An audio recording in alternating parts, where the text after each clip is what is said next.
Bismillahirrahmanirrahim. Assalamualaikum warahmatullahi wabarakatuh. Alhamdulillah nahmaduhu wa nasta'inuhu wa nastaghfiruh wa na'udzu billahi min sururi anfusina wa min sayyiati a'malina. May yahdihillahu fala mudhillalah wa may yudlilhu fala hadiyalah. Asyhadu an la ilaha illallah wa asyhadu anna Muhammadan abduhu wa rasuluhu la nabiyya wa la rasulahu ba'dah. Rabbi shrah li sadri wa yassir li amri wahlul 'uqdatam min lisani yafqahu qawli. Amin.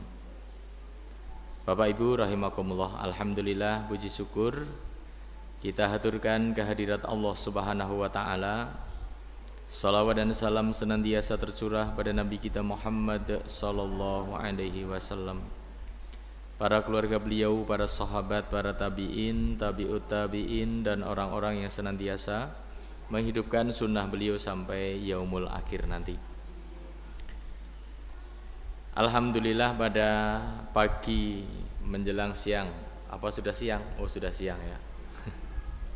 Jam 10. Alhamdulillah saya bisa bersilaturahmi. Seingat saya untuk yang kedua kali. Dulu pernah pagi hari kalau tidak salah ya, waktu Ramadan. Betul nih Pak Ki? Ada yang masih ingat enggak? Ya. Ini untuk yang kedua kali insya Allah. Saya bisa bersilaturahmi di Masjid Al-Hidayah. Mana ini?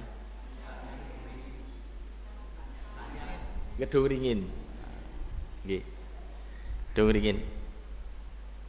Sebagaimana disampaikan bahwa saya diamanai untuk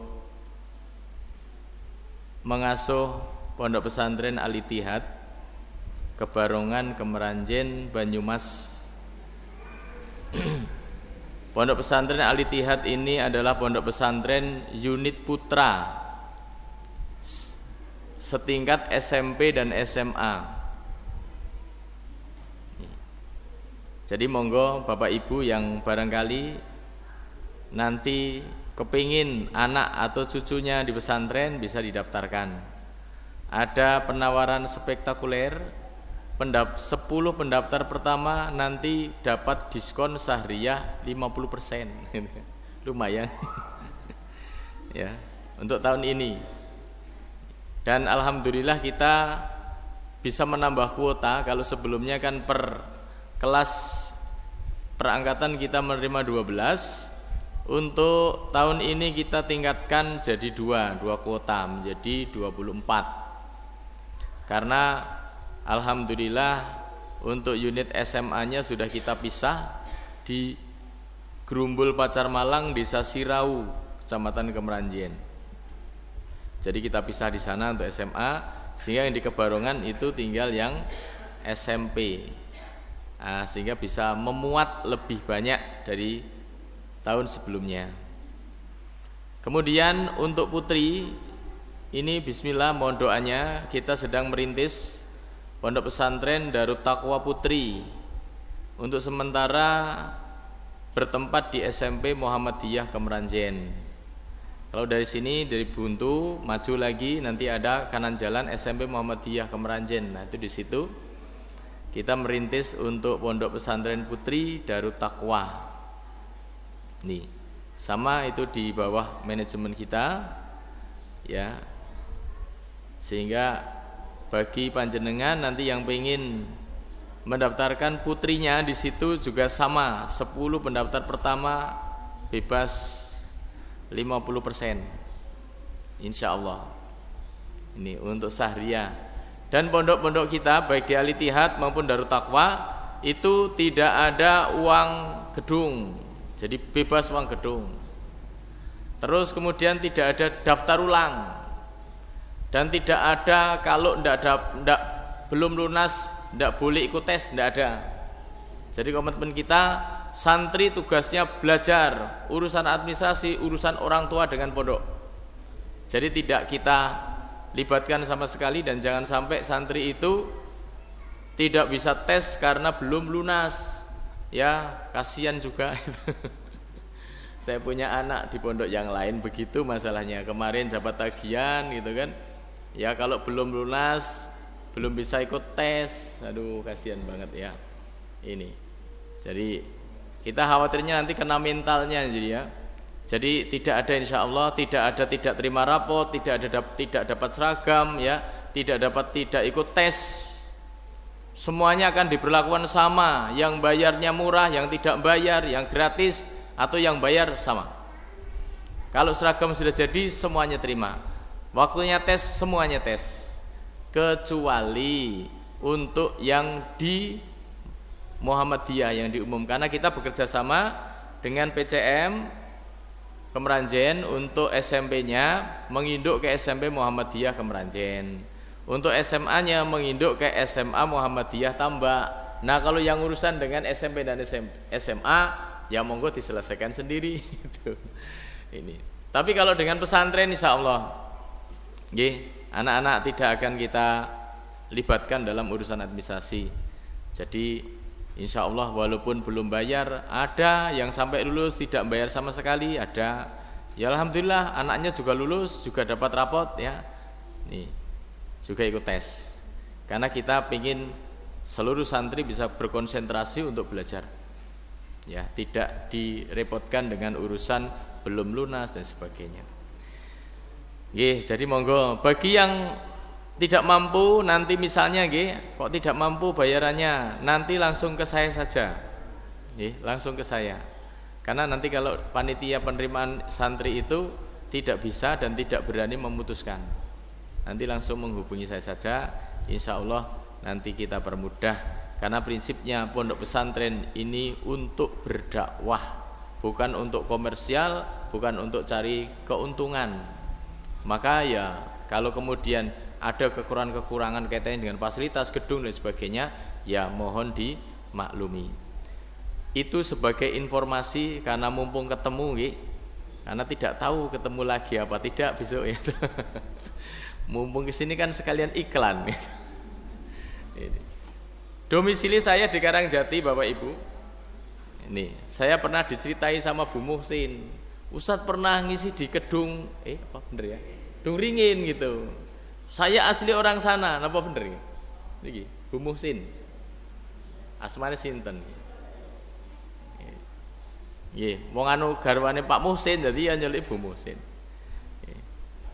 Itu rumah saya sana, saya dulu sering ngaji itu sampai sana itu nyabrang gitu cerita ya. Ya, saya tetangga beliau. Ya, baiklah Bapak Ibu rahimakumullah. Pada kesempatan pagi siang hari ini kita akan bersama-sama bahas tentang sihir dan perdukunan. Tadi disampaikan memang lagi viral ya tentang pesulap merah yang kemudian menghadapi Persatuan Dukun Indonesia ya.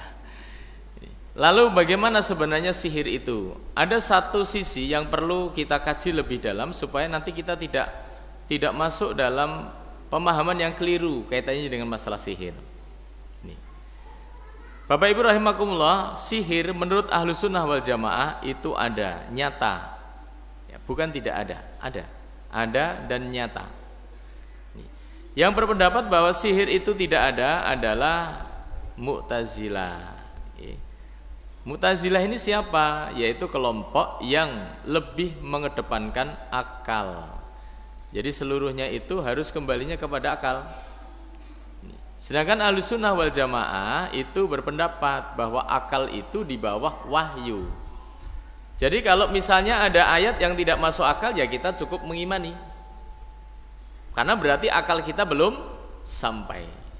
Nah, termasuk terkait dengan masalah sihir.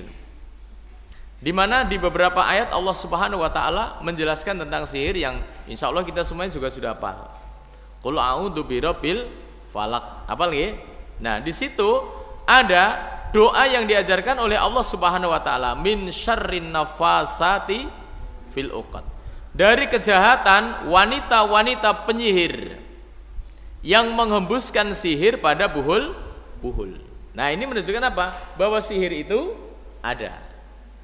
Kemudian di dalam surat Al-Baqarah Allah juga sampaikan, wa ma kafara Sulaiman walakinna syayatina kafaru yu'allimuna an-nasa sihra. Dan Nabi Sulaiman itu tidak kafir, akan tetapi yang kafir adalah setan-setan yang mengajarkan sihir kepada manusia. Di mana sihir ini pun membawa efek, apa kata Allah? Wa ta'allamuna minhuma ma yufarriquna bihi bainal mar'i wazzauji. Orang-orang belajar sihir dari dua malaikat di pintu Babilonia, yaitu Harut dan Marut, ya, berupa sihir yang dapat memisahkan antara suami dengan istri. Nah, maka di antara efek sihir itu bisa membuat istri benci pada suami, atau sebaliknya suami benci kepada istri, atau yang tadinya tidak memiliki rasa apa-apa tiba-tiba merasa jatuh cinta. Namanya sihir apa, Pak?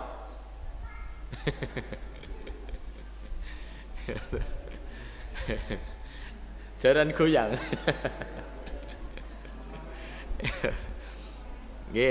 Itu ada, ya, bukan sebuah halusinasi tapi memang ada.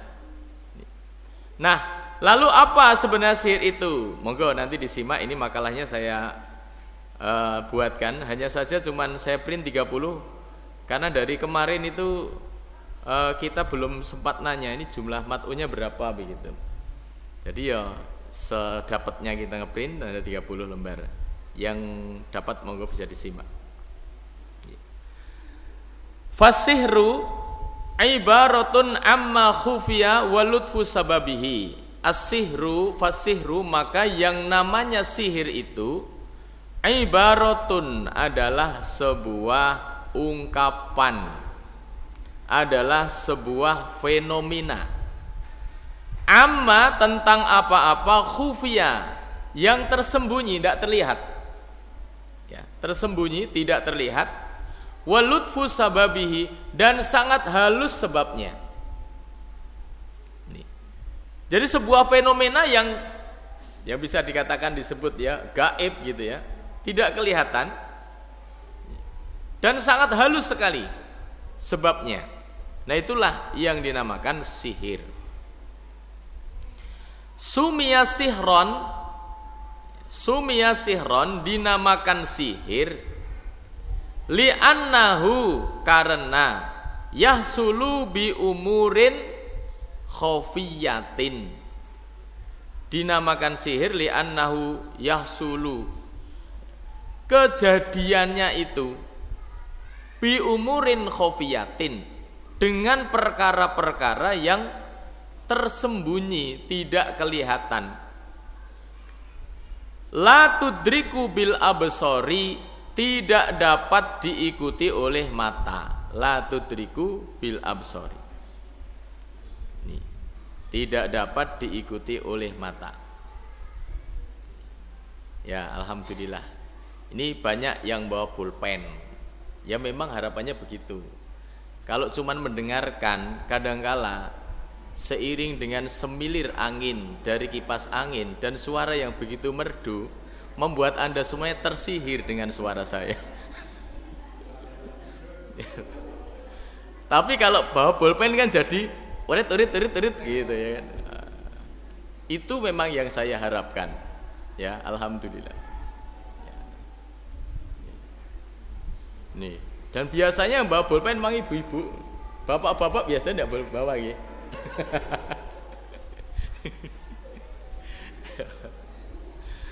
Iya, ibu-ibu itu memang di mana-mana rajin. Ini, alhamdulillah. Ya. La tudriku bil absori, tidak dapat diikuti oleh pandangan mata. Wa huwa azaimun. Wa huwa, dan sihir itu bisa berupa azaim, jimat-jimat. Ibu-ibu pernah lihat jimat? Belum? Bapak-bapak punya jimat gak?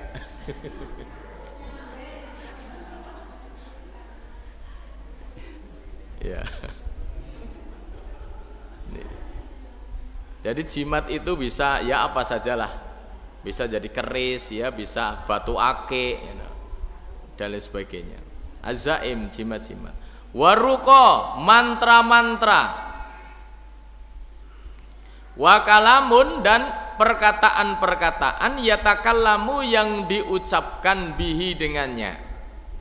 Wa adwiyatun, pengobatan-pengobatan. Sihir juga bisa berupa pengobatan-pengobatan. Adwiyatun, pengobatan-pengobatan. Wa tadkhinatun, dan perdupaan, dupa-dupa, menyan-menyan. Ini semuanya adalah sarana sihir. Walahu hakikatun, dan sihir itu nyata, hakikat. Ya. Walahu hakikatun, dan sihir itu nyata. Wa minhu ma yu'assiru fil qulubi wal abdani. Wa minhu, dan diantara efek sihir, mayu asiru, ada yang memberikan efek fil qulubi, bagi hati. Tadi sing tadinya ndak seneng jadi jatuh cinta setengah mati ya, itu efek hati. Yang tadinya cinta menjadi benci. Wal abdani, dan bisa berefek kepada badan. Fayam rodu, akhirnya dia sakit. Fayam rodu, sakit. Wayaktulu, bahkan kadangkala dapat membunuh ya, sihir. Wayaktulu. Wayafruku bainal mar'i wa zaujihi.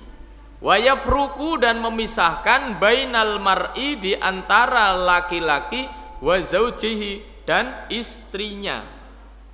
Memisahkan antara suami dengan istri. Wa taksiruhu biidnillahi al-kauni al-qadari. Wa taksiruhu, dan pengaruh daripada sihir itu biidnillahi, semuanya atas izin Allah, al-kauni al-qadari, baik secara kauni, secara alamiahnya, maupun qadari, maupun secara kehendak Allahnya. Maka tidak usah terlalu takut ya dengan sihir. Sihir itu ya sama seperti corona. Sama seperti penyakit yang lain, ya bisa kena bisa tidak. Gitu. Maka yang dilakukan apa? Sebagaimana terhadap penyakit yang lain adalah meningkatkan imunitas tubuh. Makan makanan yang bergizi. Nah, kalau kaitannya dengan sihir apa? Makan makanan yang bergizi bagi hati, bagi jiwa. Datang majelis ilmu, ya toh, tadi sampaikan memang buat tenang. Ya. Kenapa? Karena Rasul menyebut sebagai Raudhatul Jannah. Ya. Raudhah min riyadil jannah. Majelis taklim, majelis ilmu itu termasuk daripada taman-tamannya surga.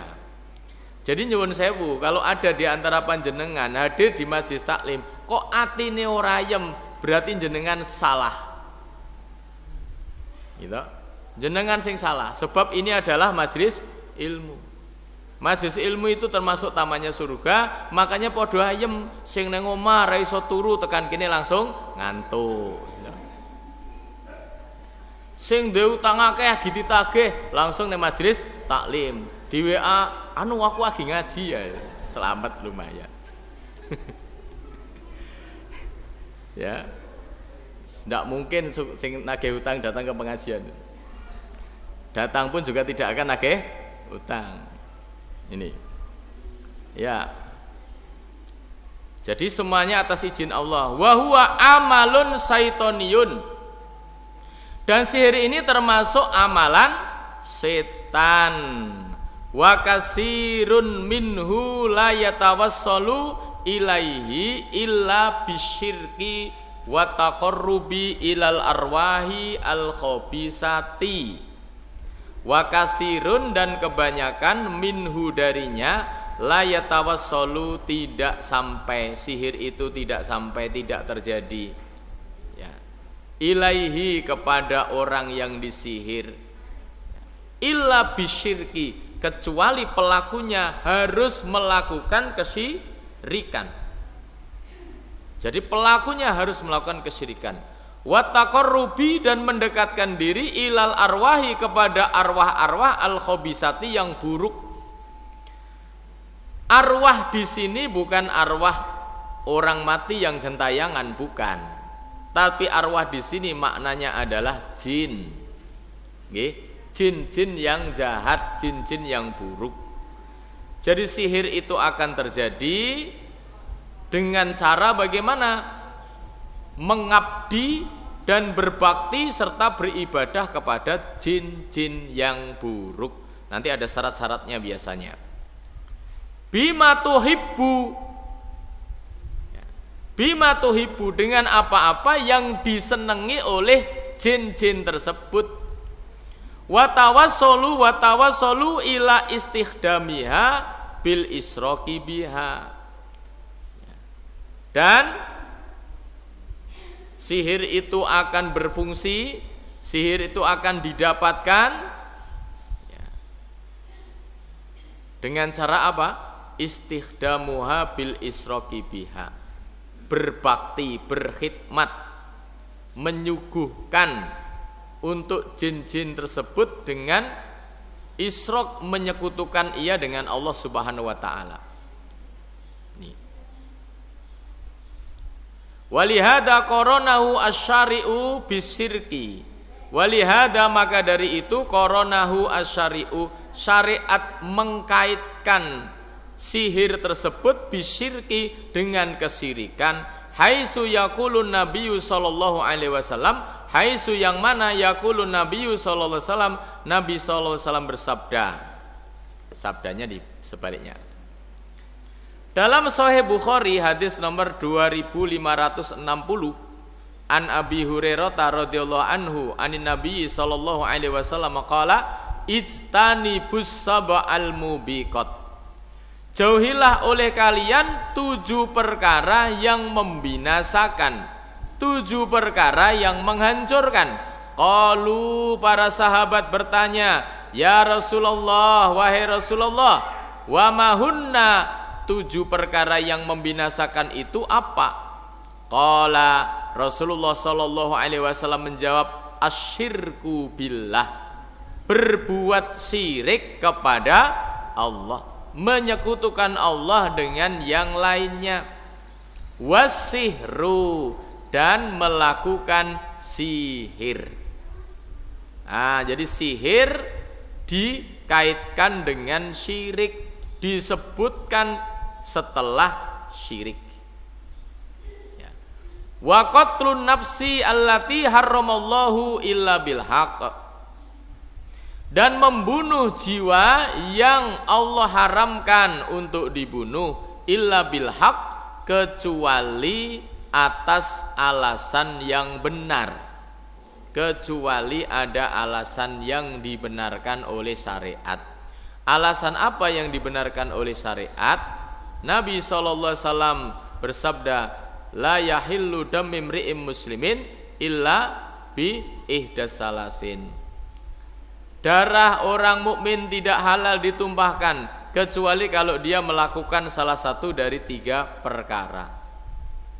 Yang pertama, as-sayyibuz zani, orang yang sudah bersuami, orang yang sudah beristri berbuat zina, maka hukumannya adalah dirajam, berarti mati. Wan nafsu bin nafsi, yang kedua, orang yang dengan sengaja melakukan pembunuhan, maka hukumannya adalah kisos, dibunuh juga. Yang ketiga, watariku lidinihi wal mufariqatu lil jamaati. Yang ketiga adalah murtad dari agama Islam atau keluar daripada jamaah kaum muslimin. Maknanya apa? Memberontak kepada imam, kepada khalifah. Maka diingatkan kalau dia melawan boleh diperangi, boleh dibunuh. Nah, selain itu tidak halal darah orang Islam. Nih. Maka membunuh jiwa termasuk perbuatan yang menghancurkan, membinasakan. Wa aklur riba, kemudian memakan riba. Wa aklu malil yatim, memakan harta anak yatim. Wa tawalli yaumaz zahaf, lari dari medan peperangan. Wa qatful muhsonatil mu'minatil ghafilati, dan menuduh wanita-wanita baik-baik berbuat zina. Nah, itu 7 perkara. Nah, poin kita adalah sihir, di mana sihir disebut nomor 2 setelah syirik. Fahuwa dakhilun fis syirki min nahiyataini. Fahuwa, maka sihir itu dakhilun, termasuk dalam kategori fis syirki, kesirikan. Sihir termasuk dalam kategori syirik min nahiyataini, ditinjau dari 2 sisi. An-nahiyatul ula, sisi yang pertama, ma fihi min istikhdami syaitani, ma fihi min istikhdami syayatini wa ta'alluqi bihim wa taqarrubi ilaihim bima yuhibbunahu liyaqumu bi khidmatis sahiri. Mafihi, karena di dalam praktek sihir itu min istikhdami syayatini, ada upacara, ada ritual mengabdi kepada setan. Wa ta'alluqi bihim, dan menggantungkan segala harapan kepada setan. Wa taqarrubi ilaihim, mendekatkan diri kepada setan. Bima yuhibbunahu, dengan ritual-ritual, amalan-amalan, perbuatan-perbuatan yang disukai oleh setan. Liyakumu bihidmati sahir, supaya setan-setan itu mau membantu si tukang sihir. Ada yang menggunakan tumbal, ya, macam-macam tumbalnya. Ada yang ritualnya kungkum di sungai sampai badannya lumutan. Nah, ada yang macam-macam lah. Siapa yang memerintahkan itu semuanya? Setan. Apakah Allah memerintahkan? Tidak. Yang memerintahkan siapa? Setan. Maka itu adalah bentuk ibadahnya, pengabdiannya kepada setan. Supaya apa? Setan mau membantu dia, mau ngajari ilmu sihir, bagaimana bisa nyantet orang, bagaimana bisa melet orang. Ketika dia melet, kabeh podo. Nek jenengan melet kira-kira kabeh podo ngapa? Podo melayu. Ini yang pertama. An-nahiyatu saniyati, an-nahiyatu saniyatu, sisi yang kedua. An-nahiyatu as-saniyatu, sisi yang kedua. Ma fihi min da'wa ilmil ghaibi wa da'wa musyarakatillahi fi dzalika. Ma fihi, di dalam praktek sihir itu, min dakwa ilmil ghaibi, ada pengakuan mengetahui tentang ilmu gaib. Ya biasanya kan dukun-dukun tukang ramal kan begitu ya kan. Nih, ada orang kehilangan sapi gitu. Kemudian datang pada Mbah Dukun, nyuwun sewu Mbah, kinten-kinten sapi kula niku sing nyolong sinten nggih. Ah terus Mbah Dukune ngomong, iki sing nyolong jane ya ora adoh, cedhak wae. Lah nek adoh ya ora iso nyolong. Jadi ada mengaku mengetahui perkara yang gaib. Padahal wa ma ya'lamu, tidak ada yang tahu tentang perkara yang gaib itu illallah, kecuali Allah. Maka kalau ada orang mengaku tahu perkara gaib, berarti dia telah memposisikan diri sama seperti Allah. Hati-hati. Maka Rasulullah SAW mengingatkan, man atakahinan au arrofan wa yusaddiqu bima yaqulu faqad kafara bima unzila ala Muhammadin sallallahu alaihi wasallam. Barang siapa yang datang kepada dukun atau tukang ramal, kemudian membenarkan saja Pak, membenarkan apa yang dikatakan oleh mbah dukun, mbah tukang ramal itu, maka apa kata Nabi? Faqad kafara bima unzila ala Muhammadin. Maka dia telah kufur terhadap apa yang diturunkan kepada Nabi Muhammad sallallahu alaihi wasallam. Maka hati-hati ibu-ibu gitu. Kita ini orang awam gitu. Orang awam itu ujian beratnya ada dua Bu. Yang pertama utang, yang kedua meriang. Lah nek loro-lorone kabeh, lah kowe ujian paling berat kowe. Wis utangnya akeh, meriangan sisan. Na'udzubillah min dzalik, ya janganlah minta seperti itu nggih. Tapi ini ujian berat. Utangnya akeh, kabeh-kabeh padha nagih. Akhirnya dibisiki karo tanggane bubu, kae nang Tulungagung jere ana dukun sekti teyeng gandakne duit. Ya sapa ngerti ikhtiar kaya kowe. Ya paling ora mongko mbok diwehi apa kaya kowe usahane jenengan tuli dadi lancar. Hati-hati. Dalam kondisi kalut pikirannya ditagih utang pirang-pirang gitu. Ini Masya Allah ujian berat. Kalau kemudian dia nurut pergi ke Tulungagung gitu. Sudah sampai sana, kemudian diceritakan amalannya gini. Monggo nek jenengan ngamal gini diwaca ping 1551. Monggo rezekine bakal lancar, ojo lali, ojo dadi wong sombong, ojo dadi wong wis pirang-pirang lah. Nasihatnya juga kelihatannya indah dan bagus. Nek jenengan niku percaya. Gitu. Ngendikanipun Rasul faqad kafara bima unzila ala Muhammadin. Maka sudah kafir terhadap apa yang diturunkan kepada Nabi Muhammad. Bali kang Tulungagung, gitu, nang tengah dalan kecelakaan ora ketulungan.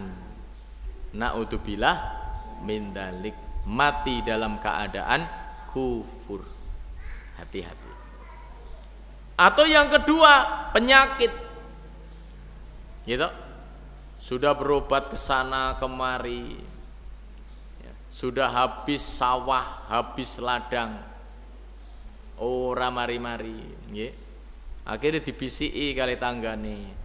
Mbok nyoba ring Cilacap kayak kan ana mbah sekti akeh sing judo, ya sapa ngerti wong ikhtiar kowe. Ini bahasane ikhtiar kabeh, coba saja. Ini nah niki monggo diwaspadai. Ini dua ujian yang paling berat bagi kita orang awam, utang kalih mriyang niki. Jadi sihir ini termasuk syirik. Kenapa? Pelakunya ngaku mengetahui ilmu gaib. Pelakunya ngaku mengetahui sesuatu yang tidak diketahui oleh manusia. Padahal yang tahu ilmu gaib itu hanya Allah. Wa da'wa musyarakatillahi fi dzalik, dan dia mengaku musyarakah, mempunyai perserikatan, mempunyai kesamaan dengan Allah Subhanahu wa ta'ala. Nih, atau bahkan mungkin bisa melihat Allah atau didatangi Allah atau apalah. Ya. Nah, itu adalah perbuatan mengaku-ngaku menjadi sekutu bagi Allah. Ini syirik. Maka sihir itu Bapak Ibu hukumnya adalah syirik. Ya, syirik dan kufur. Maka harus ditinggalkan. Nah, kemudian apa ciri-ciri dukun? Ini penting supaya nanti kita tidak terkelabuhi dan terkecoh oleh para dukun yang berkedok kiai atau gus atau ustadz. Nih. Ya, karena sekarang kan begitu, dukunnya sudah pakai gelar gus, ustadz, kiai. Ciri-ciri dukun yang pertama, su'aluhu an ismil maridi wa ismi ummihi. Su'aluhu mempertanyakan an ismil maridi tentang nama pasien, wa ismi ummihi dan nama ibunya. Kalau yang ditanyakan nama pasien mungkin masih bisa dimengerti, gitu. Datang ke situ, asmane sinten Pak? Kula selamat alhamdulillah. Loh iki kan kiai iki gini, kiai kan alhamdulillah. Alhamdulillah. Ibune asmane sinten? Loh, kok takon ibune? Nah, maka patut dicurigai. Karena tidak ada kaitannya pasien dengan ibu, tidak ada kaitannya penyakit dengan nama ibu, tidak ada. Niki. Wong yang ke rumah sakit aja nggak akan nanya ibunya kok. Yang ditanyakan siapa yang bertanggung jawab, kan begitu. Kecuali kalau jenengan ngisi data di bank lah, kuwi ditakoni mboke sapa.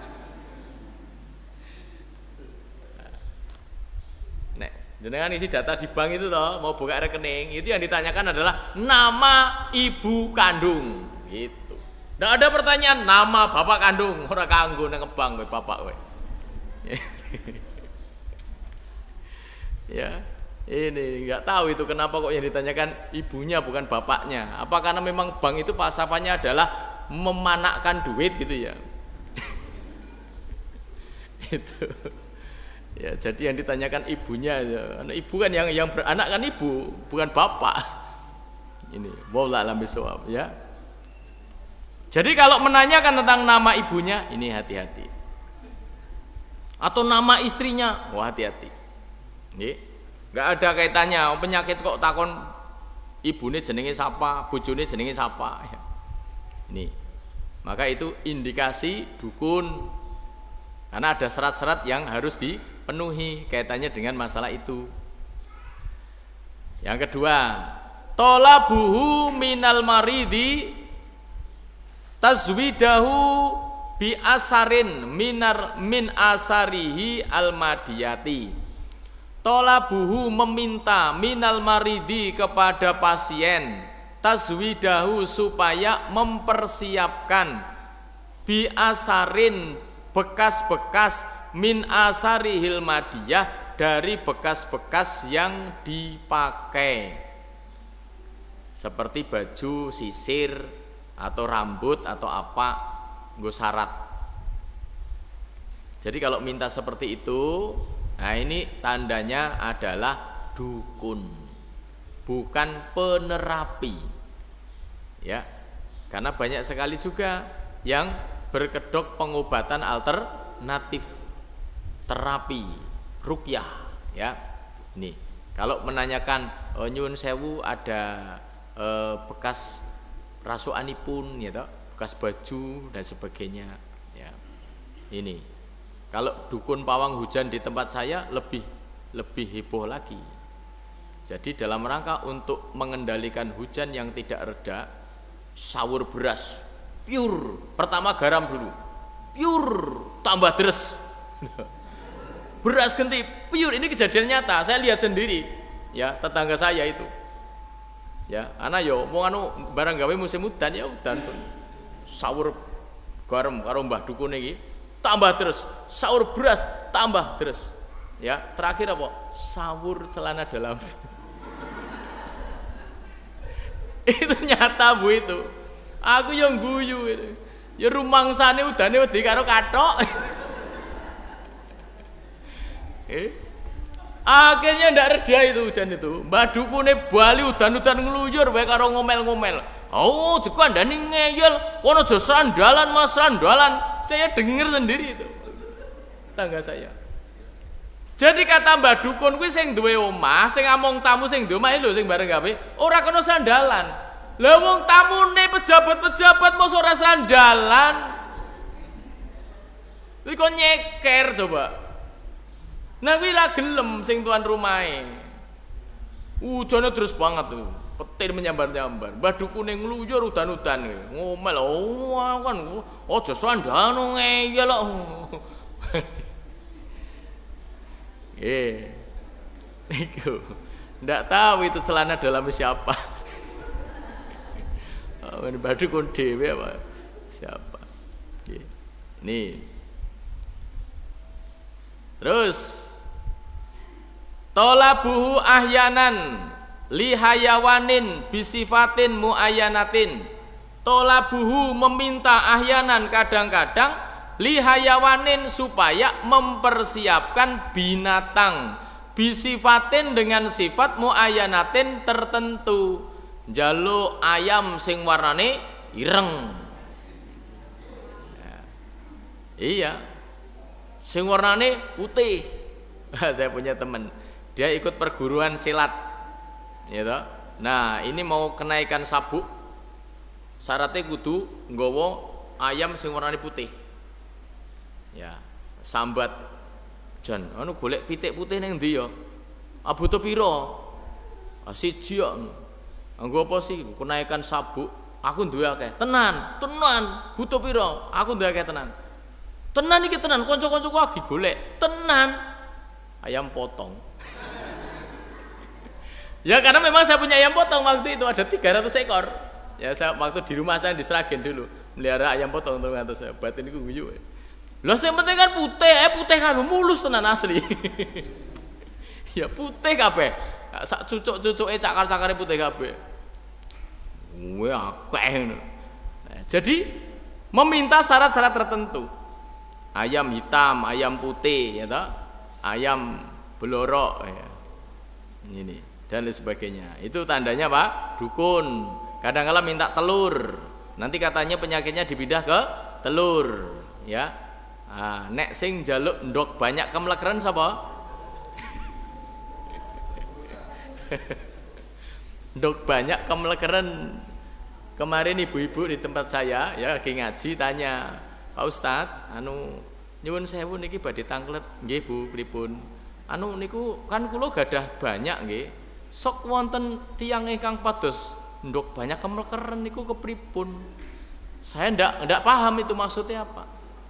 Ndok banyak kemlekeran. Niku nggih napa niku Bu? Nggih terose nggih niku nggih ngoten niku lah. Saya baru ngerti setelah dikasih tahu sama orang. Ternyata ndok banyak kemlekeran iki sing golek biasane calon lurah kaya kowe. Calon lurah. Mbuh go ngapa? Boleh ndak dijual? Tidak boleh. Ndok banyak kemlekeran itu ndak boleh dimakan. Ya kan? Karena dia bangkai. Ya, najis, tidak boleh dimakan, tidak boleh pula dijual. Larang itu Pak, itu larang. Ya jenengan usaha gue kayaknya bantuan lumayan. Bisa online itu ya. Sedia ndok banyak kemlekeran itu. Naudzubillah min dzalik. Kitabatuhu litolasim, menuliskan kalimat-kalimat pada jimat-jimat. Kitabatuhu litolasim, menuliskan jimat-jimat. Biasane niki nggih Arab-Arab sing kuwalik-walik. Tulisan Arab kuwalik-walik ora iso diwaca. Saya pernah ada pengalaman waktu itu saya di Purbalingga ada kegiatan TM ya, teman anak-anak SMK Muhammadiyah Bobocari mengadakan TM. Biasanya kalau TM memang saya ngisi. Nah saya dijadwal malam itu ngisi akidah. Karena sudah cukup malam saya tidak pulang. Saya tidur di musolanya sekolahan. Jam 1 malam saya dibangunkan, ternyata ada yang kesurupan. Sudah akhirnya diruqyah. Kemudian paginya saya suruh pulang saja, pulang. Nah ternyata sampai di rumah ini tidak sembuh-sembuh, dibawa ke pondok. Waktu itu saya masih di Purbalingga sana, di pondok pesantren Nurul Huda. Dibawa ke pondok. Akhirnya diruqyah dengan ustadz-ustadz. Waktu itu sudah baik, anaknya sudah sholat asar. Nah kemudian saya kasih zikir pagi sore. Nanti diamalkan ya Mas. Ya Tat gitu. Pulang dia sama bapaknya sama pamannya. Nah selang beberapa hari saya dikabari lagi, katanya kambuh lagi. Saya datang sama ustadz ke sana. ya kemudian diruqyah, itu tidak ada pengaruh. Dibacakan ayat Quran itu hanya mangap-mangap saja. Itu ya. Ya. Ini. Terus akhirnya saya tanya, Mas, itu dzikir pagi sorenya diamalkan enggak? Dibaca enggak? Enggak itu kan. Lu kenapa enggak? Ya, enggak boleh sama bapak. Lu kok enggak boleh? Ini di bawah banyak jimat-jimatnya taat. Betul, saya buka di bawah kasur itu banyak sekali kertas-kertas tulisannya Arab-Arab kebalik-balik. Ada yang di atas, ada yang di tengah, ada yang di bawah. Akhirnya saya keluar, nah qadarullah di situ ternyata Mbah Dukonya sudah ada. Di situ juga. Ya, saya pamitan, Mbah Dukonya komen begini, ya pengobatan iyo macam-macam Pak. Ya kados ngeten iki nggih bener, kula nggih bener. Saya tidak komen apa-apa. Nah, kemudian sholat asar dengan pamannya saya sampaikan, Pak niki nek ngeten iki terus ndak bisa. Jane kula nggih pun sanjang kali bapak ini kok tapi ngeyel niku adik kula. Ya sudah. Nah, jadi jimat ini kadang-kala bentuknya kertas, tidak mesti keris, tidak mesti batu akik gitu. Nah, dan tidak mesti juga keris dan batu akik itu jimat. Kan itu hanya sebuah benda. Tapi ketika kemudian di mantra-mantrai atau ditulisi dengan mantra-mantra tertentu, itulah yang disebut dengan jimat.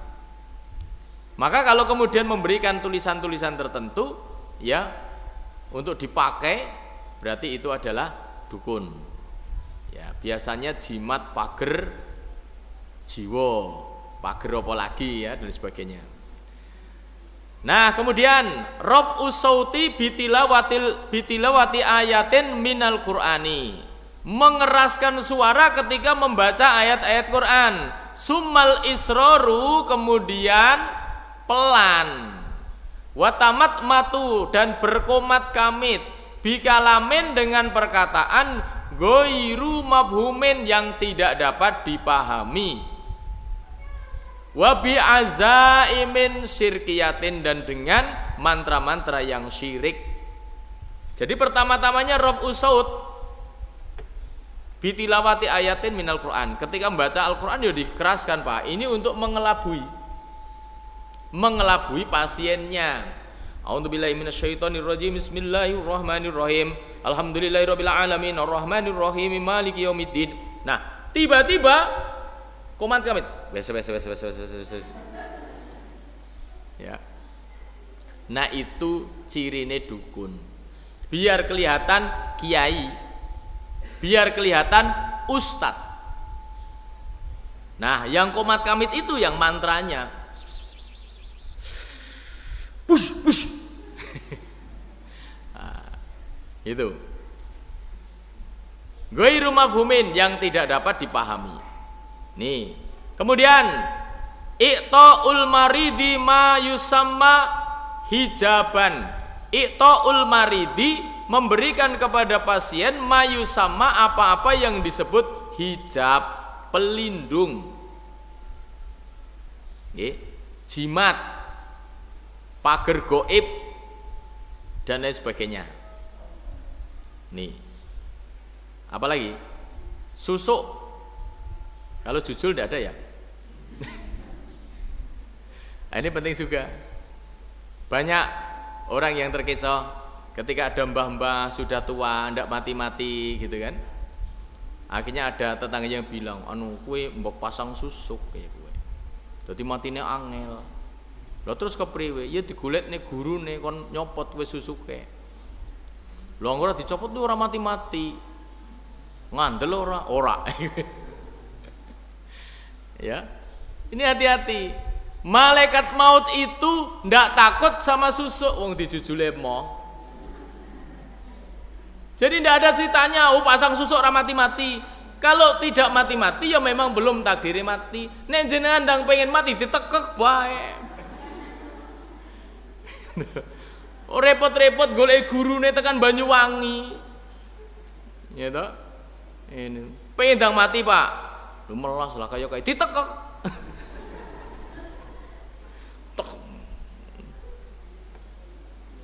Ya kalau belum mati itu memang takdirnya belum mati. Malaikatnya ndak takut sama susuk, ndak takut. Ini. Ya, karena belum jadwalnya mati loh, belum jadwalnya mati kok kon mati. Tidak bisa. Nih. Nah, terus amarohu lil maridi ayyak tazilan nasa muddatan muayyanatan. Amarohu lil maridi, memerintahkan kepada pasien ayyak tazilan nas, supaya menjauh dari manusia muddatan muayyanatan, pada waktu yang ditentukan. Kon nyepi pati geni nang jero kamar 40 dino 40 bengi, ora madang ora ngombe, mati.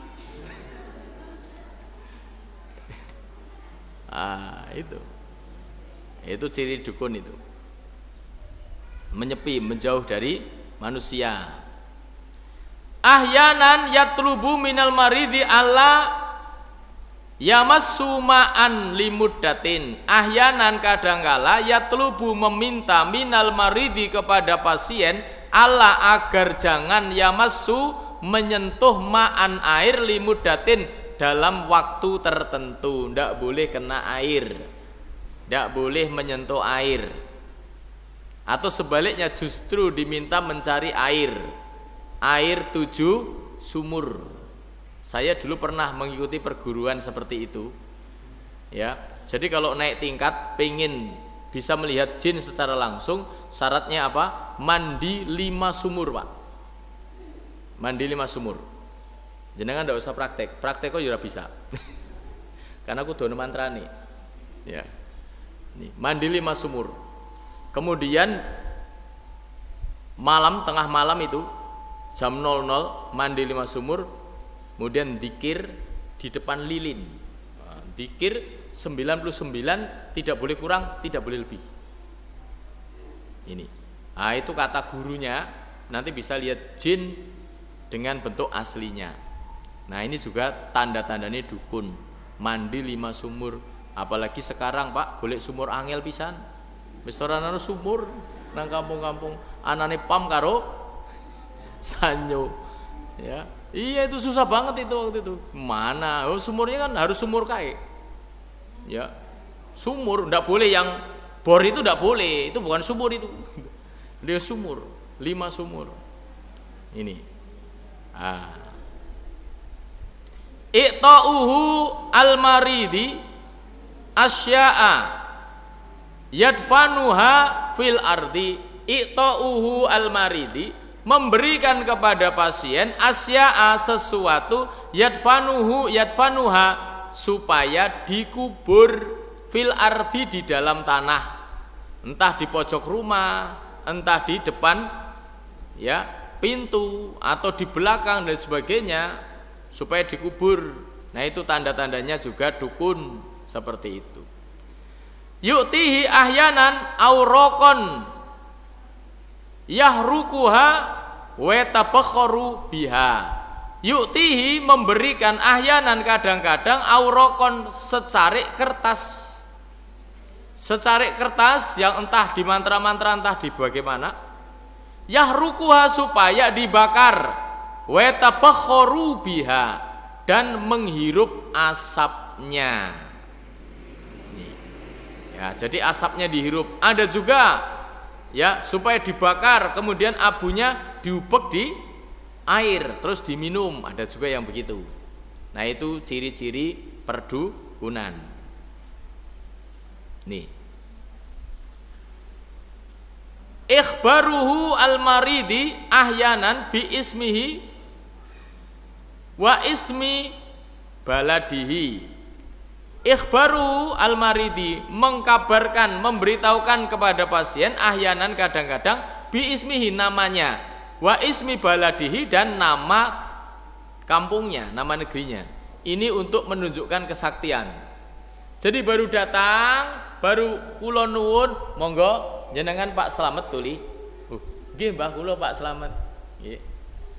Jenengan saking Jatilawang. Nggih, nggih, leres. Nggih, untuk menunjukkan bahwa sekti, bisa tahu weruh sadurunge winara. Nah, itu cirine dukun. Ya, sudah pamer kesaktian. At-tahaddusu ahyanan ma ashosin ghairu mangdurina fil majlisi.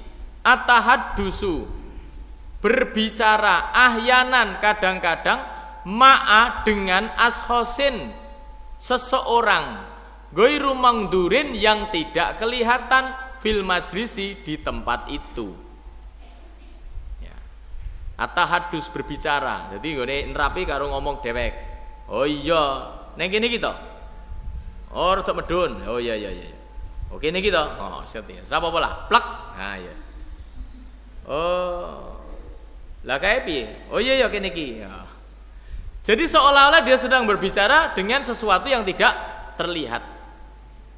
Nah, dia sedang berkomunikasi dengan siapa? Dengan jin.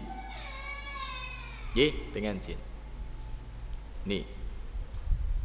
Ahyanan ya'muru al-marido bilubsil jadidi minal malbasi.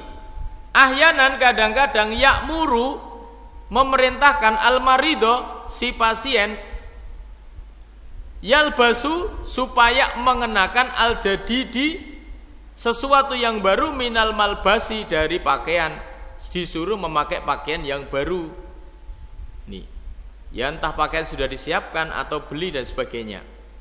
Jadi supaya mengganti pakaiannya dengan pakaian yang baru. Ini diantara ciri dukun juga.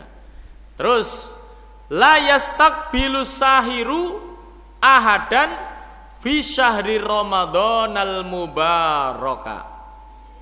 Fi syahri ramadhanal mubarak. La yastaqbilu as-sahiru. Tukang sihir atau mbah dukun itu tidak menerima pasien fi syahri Ramadan pada bulan Ramadan. Jadi kalau pada bulan Ramadan itu tutup, nah itu tandanya pengobatan dukun. Sebab apa? Mantrane ora mandi. Setan-setan dibelenggu. Jadi mantrane ora mandi neng bulan Ramadan. Akhirnya tutup dulu. Ketika ada orang datang, nyuwun sewu niki bulan Ramadan kula badhe fokus ngibadah. Wah, ki soleh tenan ki, kiai sekti ki. Jos, ibadahe jos. Wong bulan Ramadan pe ora gelem ibadah. Padune mantrane ora mandi. Nih. Yang terakhir, wat uzujajatin baluriyatin mukawwaratin baina yadaihi. Wat uzujajatin meletakkan kaca baluriyatin ya, kaca kristal mukawwaratin yang berbentuk bulat baina yadaihi di depannya. Kalau ini sudah tidak asing lagi ya. Ini.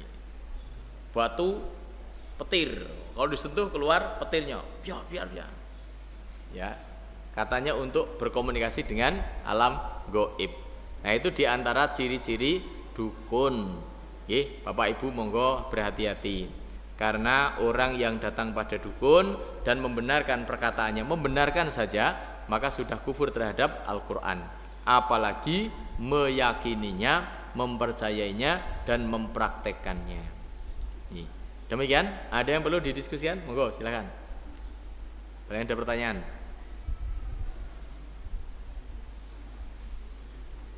Ada tidak, Bapak Ibu? Tidak ada, ya? Ya.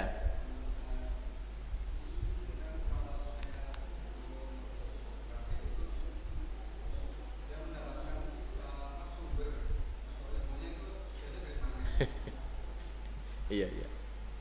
Nih. Dari mana sumber ilmunya? Dari ngelakoni, Pak. Istilah lagi ngelakoni, prihatin. Ngelakoni laku prihatin. Nah, itu semua memang persyaratan yang diajukan oleh jin untuk bisa mendapatkan apa yang dianggap sebagai kekuatan-kekuatan gaib. Gitu. Iso nyantet, iso nambahin dan sebagainya. Ya. Jadi dari situ. Makanya tadi ada ritual-ritualnya. Ini, ada ritual-ritual. yang harus dijalani. Nih, yang kesemua ritual itu mengandung unsur kesyirikan semuanya, karena memang tujuannya adalah menyesatkan manusia, membuat manusia itu menjadi kafir terhadap Allah Subhanahu wa taala, kufur terhadap Allah Subhanahu wa taala. Nih, dari situ. Ya tadi saya pernah dulu waktu itu alhamdulillah kemudian diingatkan oleh teman dan cukup ngeyel juga saya waktu itu diingatkan ya. Jadi setelah ngaji kita ada pengajian malam Senin waktu itu. Nah, salah satu anggota pengajian itu ada yang begituan. Jadi dia itu punya ilmu bisa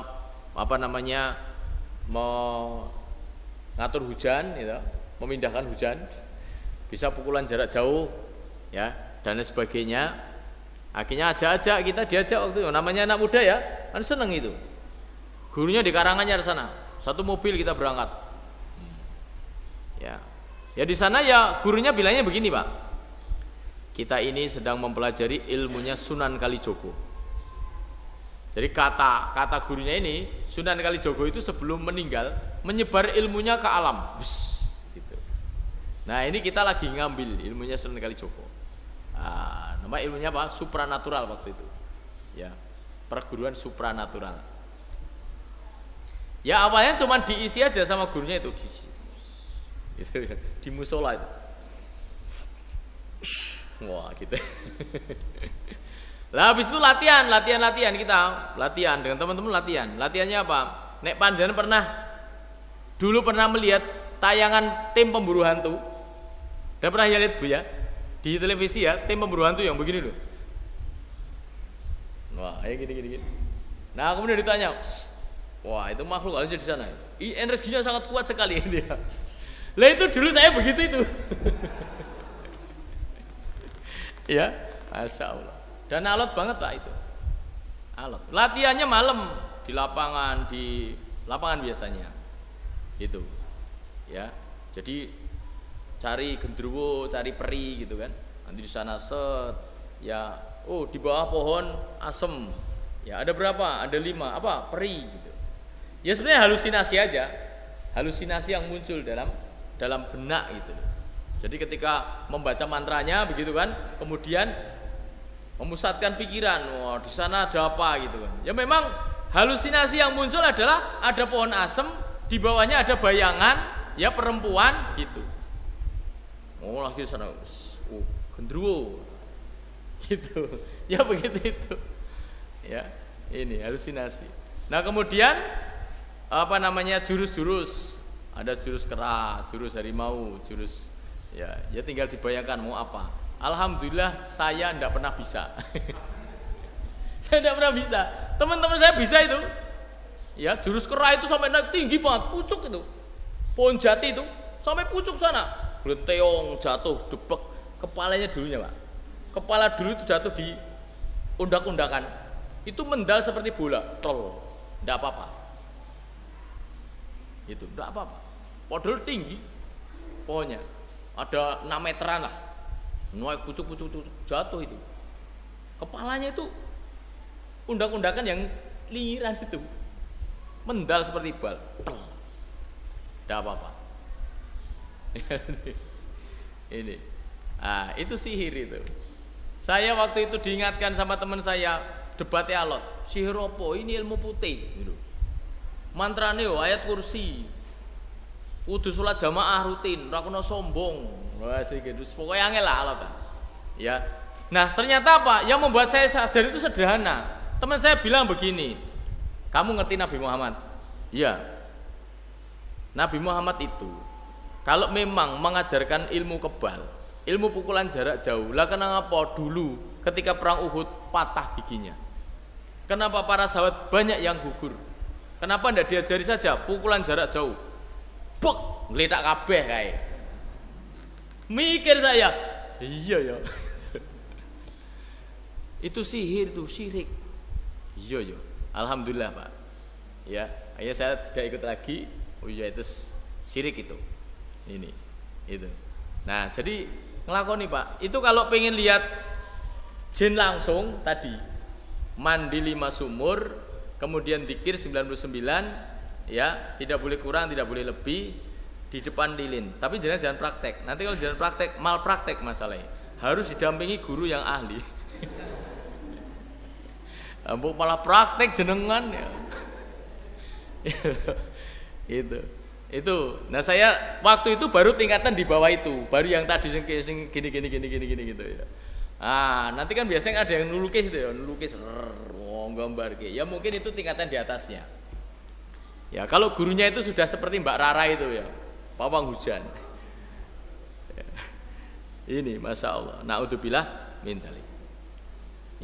Jadi dari laku-laku yang itu semuanya di luar daripada syariat, yang intinya adalah kita beribadah kepada jin. Ini wallahu a'lam bishawab. Ya, demikian. Oke, monggo. Apa yang dimaksud santet dan apakah bisa dibuktikan? Iya, santet ini bagian daripada sihir. Rasulullah itu pernah terkena sihir. Ya bahasa kita sekarang santet. Rasulullah itu disihir oleh seorang Yahudi. Beliau itu rasanya seperti sedang mendatangi wanita. Rasul itu terkena sihir. Dalam kondisi seperti itu beliau berbaring, datang 2 malaikat, yang satu berdiri di dekat kepala, yang satu berdiri di dekat kaki. 2 malaikat berbicara. Orang ini kenapa? Kena sihir. Siapa yang menyihir? Fulan, orang Yahudi. Di mana sihirnya? Di Buhul, di dalam sungai Dakwan. Buhulnya apa? Sisir dan rambut yang diikat pada mayang kurma jantan. Nah, ini malaikat ngasih tahu buhulnya di mana. Maka kemudian Rasulullah memerintahkan sahabat untuk mengambil buhul itu, dan betul saja ketika masuk ke sumur itu airnya merah seperti darah. Diambil buhulnya, kemudian dimusnahkan, selesai pengaruh sihirnya. Nah itu santet namanya. Ya, Rasul kena. Pada zaman Umar bin Khattab pernah mengeksekusi tukang sihir sebanyak 2 kali. Karena tukang sihir ini hukumannya adalah mati. Walaupun para ulama fikih nanti berbeda pendapat. Ya, menurut mazhab Syafi'i dia dihukum mati kalau membunuh dengan sihirnya. Tapi kalau tidak membunuh dengan sihirnya tidak dihukum mati. Tapi sebagian ulama mazhab berpendapat kalau sudah terbukti dia itu tukang sihir maka harus dihukum mati. Umar bin Khattab mengeksekusi 2 tukang sihir pada masa beliau. Jadi sihir itu ada, bukan tidak ada. Santet itu memang ada, bukan tidak ada. Ini apakah bisa dibuktikan? Nah, masalah bukti sakeh sing kesantet banyak. Itu ada. Hanya saja ya toh, semuanya terjadi atas izin Allah. Kalau tidak mengizinkan ya tidak akan terjadi. Sehingga kita juga tidak usah terlalu takut, yang akhirnya kemudian kita akan cari tandingannya. Merasa dirinya kesantet, akhirnya cari dukun santet yang lebih sakti. Itu namanya jeruk makan kulitnya. Jeruk makan jeruk. Ini. Maka bagaimana kalau ada orang kena sihir, ya, kena santet, bahasa kita kan santet ya, diruqyah. Ruqyah ini bisa mandiri, bisa dibantu orang lain. Jadi seperti itu. Ada. Monggo.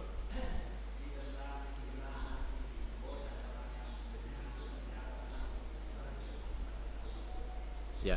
Indigo ya. Indigo jelas itu gangguan setan, itu gangguan jin, itu harus diruqyah. Ya, ini. Ya, gangguan.